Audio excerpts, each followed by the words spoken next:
Hello friends. जो हमारा आज का टॉपिक है वो है हमारा calculate data across worksheets. Worksheets जो होती हैं एक वर्कबुक के अंदर 3 वर्कशीट होती हैं और बाय डिफ़ॉल्ट इसको आप बढ़ा और घटा भी सकते हैं।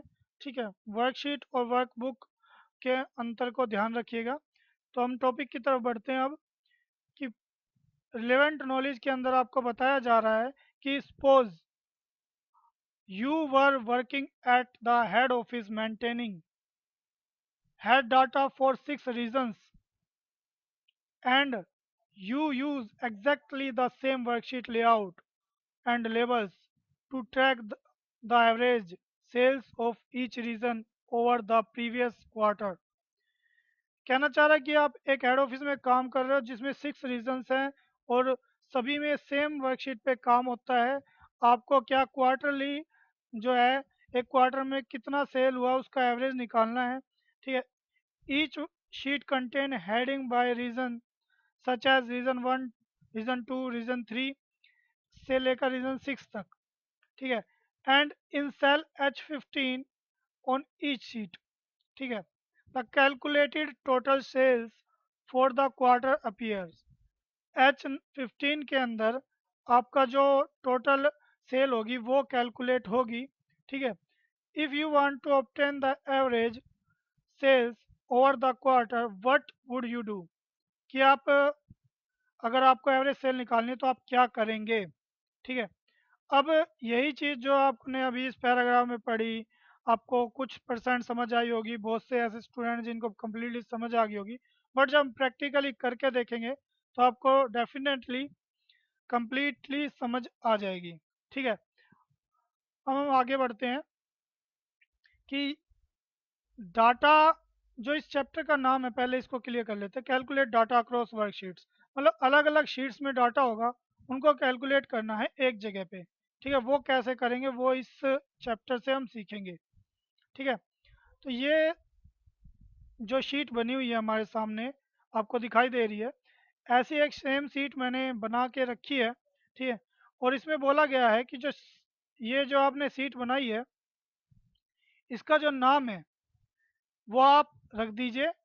शीट 1 का जो नाम है वो आपको करना है ईयर 1। ठीक है, ऐसे आपको चेंज करना है। ठीक, तो मैंने ये सेम सीट डिज़ाइन कर ली है।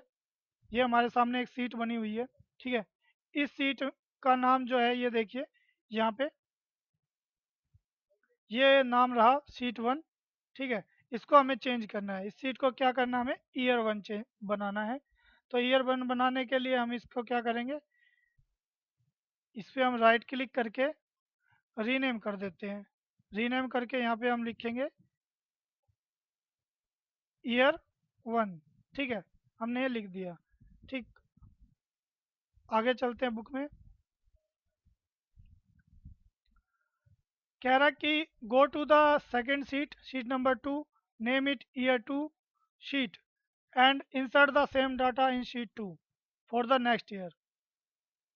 हम क्या करते हैं, सारे डाटा को कॉपी करते हैं, कंट्रोल C, शीट 2 पे गए। ठीक है, शीट 2 पे जाके हमने कंट्रोल V पेस्ट किया। ठीक, जूम इन कर लेते हैं थोड़ा, और उसके बाद इसको शीट 2 को ईयर 2 के नाम से चेंज करना है। डबल क्लिक से भी आप यहाँ पे नाम चेंज कर सकते हो। अब हम यहाँ पे कर देते हैं ईयर 2। ठीक है, ये हमारी सेकंड नंबर सीट होगी, दोनों में सेम डाटा है। ठीक है, अब हमें जाना है गो टू, यहाँ पे जो मिस्टेक है यहाँ पे शीट नंबर 3 आना था। ठीक है, ये आप अपनी बुक्स में भी हो गया तो उसको करेक्ट कर लीजिएगा जब आपको बुक्स प्रोवाइड की जाएंगी। Go to sheet 3 and name it totals. ठीक है, इंसर्ट द सेम लेबल्स। 3 काम करने हमें, पहले तो शीट नंबर 3 पे जाना है, उसको टोटल नाम देना, टोटल्स नाम देना है शीट को, और उसमें सेम लेबल्स इंसर्ट करने हैं। तो शीट नंबर 3 में गए, इसको हमने टोटल्स नाम दिया। ठीक है, टोटल्स नाम देने के बाद हमें केवल लेबल्स इंसर्ट करने हैं। लेबल्स मीन्स हेडिंग्स प्लस आपके जो मेन हेड्स हैं जिनके अकॉर्डिंग ये शीट बनी हुई है, फर्स्ट कॉलम की डाटा। तो ये हमने यहाँ से पिक किया और यहाँ पे पेस्ट कर दिया। ठीक है, तो ये हमारा जो डाटा है अवेलेबल हो गया है। ठीक है, बचे बचे हुए सॉरी बचे हुए जो सेल्स हैं इनको हम ग्रिड कर लेते हैं, बॉर्डर लगा देते हैं इन पे। ठीक है, ये हमारा जो कम्प्लीटली थर्ड शीट डिज़ाइन हो गई है। अब इस पे क्या वर्क करना है? ठीक है, हमें इस पे क्या करना है, इस पॉइंट में आप नोटेट कीजिए। इस पॉइंट के हमें अंदर B2 जो हमारा सेल है उस पे हमें सम का फॉर्मूला लगाना है। और सम का फॉर्मूला लगाने के लिए हमें क्या करना होगा, उस सम के फॉर्मूले में वैल्यूज़ क्या देनी है। देखो, जैसे ही पैरेंथेसिस मींस ब्रैकेट्स, ये वाली ब्रैकेट्स ओपन होंगी तो आपको ईयर 1 वाली शीट में चले जाना है। ठीक है, और ईयर 1 की सीट के बाद ईयर 2 में सीट नंबर 2 पे चले जाना, ईयर 2 वाली शीट पे चले जाना और एंटर प्रेस कर देना है। ठीक है, जैसे हमारी ब्रैकेट्स ओपन होंगी सम के फॉर्मूले के बाद, तो हमें ईयर 1 की शीट पे जाना पहले, फिर ईयर 2 की शीट पे चले जाना है। ठीक है, और repeat the same steps, calculate the sum of other expenses. इसी स्टेप को हमें रिपीट करना है बार बार सारे एक्सपेंसेस कैलकुलेट करने के लिए। ठीक है, तो पहला स्टेप देखते हैं कैसे किया गया। ठीक है, हमारी ये शीट है, B2 सेल में आ गए, is equal to SUM sum tab. जैसे ब्रैकेट स्टार्ट हुई, शीट 1 पे चलते हैं, शीट 1 पे गए। ठीक है, शीट 1 के B2 सेल में गए। ठीक है, यहाँ पे जाने के बाद फिर हम ईयर 2 पे गए, सॉरी हमने प्लस का साइन यूज़ करना है। ठीक है, प्लस ईयर 2 में गए और B2 को सिलेक्ट किया। जैसे कम्प्लीटली दोनों सेम डाटा उठाना है हमें, क्योंकि वो सेम सेल है और हमें हाउस रेंट दिखाना है कि दोनों का टोटल कितना हो रहा है। तो ठीक है, जैसे हमने एंटर प्रेस किया तो देखो यहाँ पे 5000 आ गया, क्योंकि शीट 1 में हाउस रेंट जनवरी में 2500 था, सेम डाटा हमारे ईयर 2 में था, यहाँ भी 2500 है, तो यहाँ पे टोटल 5000 आ गया। सेम प्रोसेस हमें अप्लाई करना है 1 बाय 1 करके, लेकिन टाइम को देखते हुए हम क्या करते हैं, हम ये फाइल हैंडल यूज़ करेंगे और इसको ड्रैग करके नीचे तक कर देंगे। जैसे हम ड्रैग करते हैं तो ऑटो कैलकुलेट हो जाता है, सेम फार्मूला अप्लाई हो जाता है सभी से सेल्स पे, और वही वैल्यूज़ पिक करता है जो वहाँ पे होंगी। कोई भी एक वैल्यू क्रॉस चेक कर लेते हैं। जैसे फ़ोन बिल में मार्च की एंट्री 700 है, तो 350 दोनों में होनी चाहिए। ठीक है, तो ये देखो, फ़ोन बिल में मार्च एंड में 350, फ़ोन बिल में मार्च एंड में 350, तो टोटल क्या आ गया 700। तो हमारा डाटा करेक्ट है। ठीक है, अब हमारे पास ये टोटल डाटा यहाँ पे आ गया है।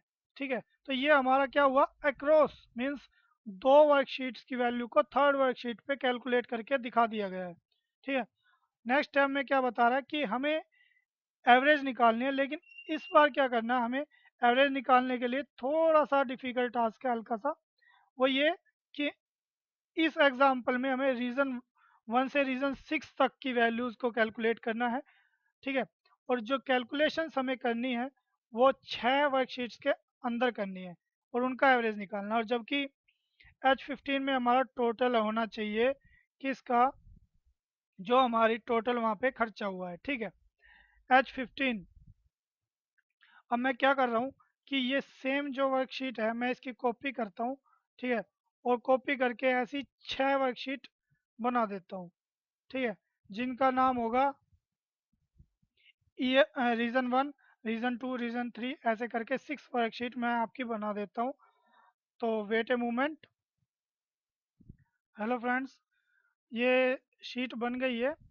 जैसा कि आपके बुक में बताया गया है कि रीज़न 1 से रीज़न 6 तक की शीट बनानी है और उनमें लास्ट शीट में जो डाटा कैलकुलेट करना है। ये एक बार फर्स्ट पैराग्राफ पढ़ लेते हैं। फर्स्ट पैराग्राफ में आपका लिखा हुआ है कि to answer the question raised earlier, जो फर्स्ट पैराग्राफ सॉरी जो बुक इस चैप्टर के स्टार्टिंग में, इस सेशन के स्टार्टिंग में जो पहला पैराग्राफ था जिसके ऊपर आपका प्रैक्टिकल आधारित है और जिसके ऊपर ये चैप्टर आधारित है, वो उस पैराग्राफ में जो क्वेश्चन था उसका सॉल्यूशन करने के लिए हमें क्या करना होगा, एक न्यू शीट बनानी है। ठीक है, न्यू शीट बनानी है और न्यू शीट में उसका नाम देना क्वार्टर। ठीक है, क्वार्टर समरी, ये समरी का नाम देना है। और उसमें जो शीट्स होंगी वो 6 शीट्स होंगी, रीज़न 1 से लेकर रीज़न 6 तक 6 शीट होंगी उसमें। तो वो मैंने एक शीट बना ली है, और जिसमें H15 नंबर सेल पे टोटल अमाउंट कैलकुलेट किया गया है कि जो सारी सीट में जितना भी खर्चा लिखा हुआ है, जितना भी अमाउंट लिखा हुआ है, जो भी है, रूम रेंट है, फ़ोन बिल है, एक्स्ट्रा चीज़ का जो भी रेंट है, वो सारा टोटल किस में आ गया, H15 नंबर सेल में। तो उस पे हमें क्या काम करना है वो देखेंगे। पहले आप शीट देख लीजिए, ये शीट्स बनी हुई है, रीज़न 1, रीज़न 2, रीज़न 3, रीज़न 4, ऐसे रीज़न 6 तक ये शीट बनी हुई है अलग अलग। ठीक है, 6 अलग अलग सीट है, और सबकी सभी सीटों में क्या है, मैंने यहाँ H15 नंबर, ये देखो H15 नंबर पे यहाँ पे मैंने एक total amount of data calculate कर दिया है। और जो total amount of data calculate किया है वो क्या है कि ये ऑप्शन के अंदर B2 से लेकर G6 तक, मतलब ये पूरा डाटा यहाँ पे कैलकुलेटेड है। ठीक है, तो इसके अंदर टोटल किसका है, इस पूरे अमाउंट ऑफ डाटा का। तो ऐसे ही हर सीट में सेम डाटा अवेलेबल है, और सेम डाटा अवेलेबल है, और उससे क्या है कि हर सीट में अलग अलग रीजंस लिखे हुए हैं, दैट्स इट।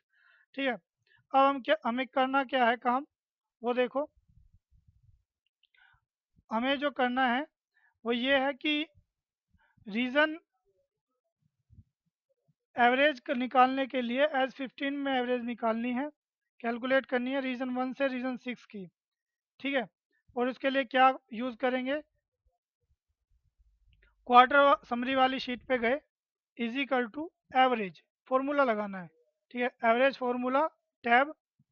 ठीक है, यहाँ पे हमें जो फार्मूला लगाना है वो कैसे लगाना है, ये देखो। फार्मूला जो हमें लगाना है, और ये वाला फार्मूला लगाना है जो हमारे यहाँ पे लिखा हुआ है, देख लो, ये जो लिखा हुआ है ना, ये फार्मूला लगाना है हमें, ये फार्मूला सेम एज। ठीक है, सेम एज फार्मूला लगाना है कि रीज़न 1 से रीज़न 6 तक हमें डाटा चाहिए, और सारा क्या होना चाहिए, H15 पे होना चाहिए। ठीक है, तो हम इस चीज़ को अप्लाई करते हैं। रीज़न 1, सॉरी, जैसे हम इसमें शीट पे गए रीज़न 1 में, तो ऑटोमेटिकली रीज़न 1 आ गया है। तो यहाँ से हम एक्सक्लामेटरी का साइन उठा के कोलन का साइन लगाएंगे, और रीज़न 6 तक कौन सा नंबर का सेल का डाटा लेना है, H15, तो H15, देन एंटर। ठीक है, तो 36,885 आपको ये रिजल्ट दिखा रहा है, क्यों, क्योंकि एवरेज तो यही रहेगी। अब हमारी 6 जो रीजन्स हैं, 6 के 6 रीजन्स में हमारी सेल क्या हुई है, 36,885 रुपये सेल हुई है हर एक रीजन में। अगर हम वैल्यू बदल देते हैं तो हमारी एवरेज चेंज हो जाएगी। जैसे हम रीज़न 2 में जाते हैं, और रीज़न 2 में कुछ वैल्यूज़ का चेंज कर लेते हैं, 500, 100, 1100, 850, कुछ चेंज किया हमने, यहाँ पे कुछ और चेंज कर देते हैं। ठीक है, मीन्स कहीं कहीं पे कोई कोई चेंज कर देते हैं, जिससे क्या होगा, एवरेज चेंज हो जाएगी। अब एवरेज वाली सीट पे चलते हैं, तो देखो 36,230.83 एवरेज हमारी चेंज होगी। वो पहले क्यों नहीं चेंज हुई थी, क्योंकि 6 के 6 सीट्स में हमारा सेम डाटा था, और डिवाइडेड बाय, जब सेम डाटा का टोटल करके आप 6 से डिवाइड करोगे तो आपका जो आउटपुट होगा वो भी सेम ही आएगा।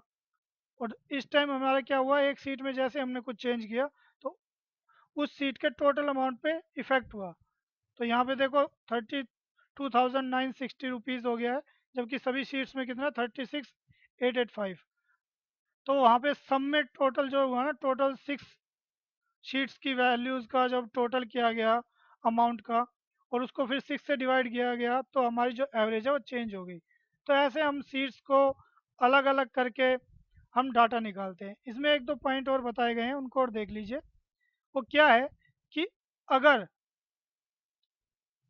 If you move region 6 sheet, ठीक है, बिटवीन रीजन 4, ठीक है, अगर आप रीजन 6 नंबर की सीट को रीजन 4 एंड 5 के बीच में मूव करा देते हैं, ठीक है, तो क्या होगा, क्या चेंज होगा, ठीक है, ये देख लो क्या चेंज होगा। हमारी अभी ये नोट कर लेना आप लोग कि ये कितनी वैल्यू है, 36,230 रुपीज़ 0.83, ठीक है, इतनी वैल्यू हमारी अभी हमारी शो हो रही है। अब मैं 6 नंबर शीट को मूव करा रहा हूँ, क्लिक करके ड्रैग किया और 4 और 5 के बीच में ड्रॉप कर दिया, ठीक है। ड्रॉप करने के बाद अब जो हमारी क्वार्टर समरी है उस पर कुछ इफेक्ट होना चाहिए। देखो इफेक्ट क्या हुआ, 36,100 चेंज हो गया। क्यों? क्योंकि ये जो इफेक्ट हुआ है वो इस वजह से हुआ है कि हमारा जो एक्सेल है उसने कंटिन्यूटी चेक की है। और क्या चेक किया कंटिन्यूटी में, उसने ये चेक किया है कि रीजन 1 से लेकर रीजन 6 तक कहाँ है, यहीं तक एंड कर रहा है वो, यही शीट को डाटा को कैलकुलेट कर रहा है। उसने सीट नंबर 5 को स्किप कर दिया है और यही आपका बुक में भी लिखा हुआ है, ठीक है, यही सेम चीज़ आपकी बुक में भी लिखी हुई है। क्या लिखी हुई है देखो, यहाँ पे आप देखेंगे रीजन 5, ठीक है, रीजन 5 विल बी ओमिटेड, ये हटा दी गई है, ठीक है।